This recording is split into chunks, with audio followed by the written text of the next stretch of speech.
thank God that's that video out of the way, so Subtitle Guy can finally shut up about doing a Mass Effect 3 video.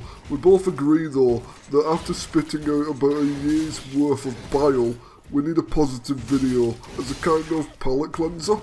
What we need right now is a game that I genuinely love. Trouble is, there's quite a few I could pick from in that category, so which do I choose? There's Bioshock, and you all know how much I suckle on that teat. There's Crash Bandicoot, there's Halo 2, I could go old school and talk about Spyro the Dragon. Oh, Doom, I could talk about Doom. But no, I'm not doing any of those today, because none of them give me the same sense of badass godhood as Dark Souls does. Back when Dark Souls originally came out for the Xbox 360, I bought it on the Friday it came out, and then proceeded to trade it in the following Sunday. I decided the game was bullshit, I hated it. Then a few years later, friends convinced me to try the game again, and while I resisted at first, I don't regret it for a second. I fell in love with the game once I gave it a second chance, and it's because of that I feel everyone, including you Subtitle Guy, should pick it up and play Dark Souls Prepare to Die Edition. Some people are intimidated by the title alone, because it's outright telling you you're going to repeatedly die when you play this game, and as such, they feel threatened by the game. While understandable, the reality is that the game is giving you advice right from the get-go. You need to be prepared to die, you need to be prepared to fail, because only then can you learn from your failure, come back even stronger, and go toe-to-toe with the toughest bosses in the game, one of which will go down as my all-time favourite boss in a video game ever.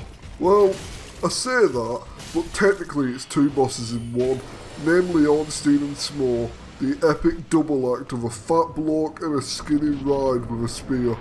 They complement each other, and somehow, even though they outnumber you 2-1, the fight remains completely fair. And that's what I love about the game. In fact, that's what I love about the entire trilogy.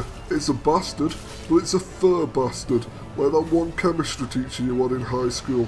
I mean, granted, Dark Souls 2 has its issues. What game doesn't? Every game has its flaws, Subtitle Guy. You know The Witcher 3 is no different, because you know the game becomes an absolute cakewalk, even on hard, if you get good at doing portions. Dark Souls Prepare to Die Edition turned out to be a great introduction to the franchise, despite the fact that, yes, I did rage quit on my initial playthrough. It went on to become my absolute favourite game, and led into Dark Souls 2, which may be my least favourite of the trilogy, but which also got me to play it for almost 1,000 hours. Finally, we come to Dark Souls 3, and as the last part of the trilogy, it is needless to say, the most refined of the three. The combat is flat out fantastic, and the only real criticism I've seen is that it tends to retread old ground by going back to locations from the first game, although, really, when you think about it, that's possibly not such a bad thing, since we get to see how those locations look now, after a shed load of time has passed. Then there's the two DLCs that were released later to end off the trilogy and make it official that Dark Souls 3 is the last of the Dark Souls games. And man, what a send-off. We were introduced to a slave knight in the first and saw him start his journey, and then, at the end of the Ring City, we were reunited with him. But it got a bit mad. It was a fight that reminded me of the patterns that both Artorias and Gwyn had, and while not as difficult as the Fume Knight, it reminded me of him to a lesser extent. And so we come down to the central question, the one I briefly mentioned earlier. Why do I love Dark Souls so much? Is it the oppressive atmosphere that makes you feel under threat constantly? Is it the brutal difficulty that punishes the weak and forces them to grow strong? Is it the way FromSoft wove the story into the background, making you work for it as much as they made you work to get good at the stabbing? Well yes, it's all those things. In truth, more than that though.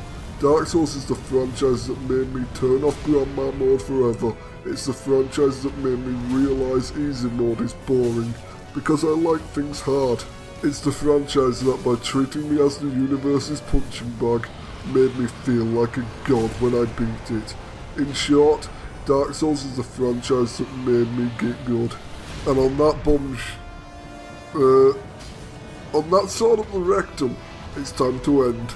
I am AutomaTitan and thank you very much for watching.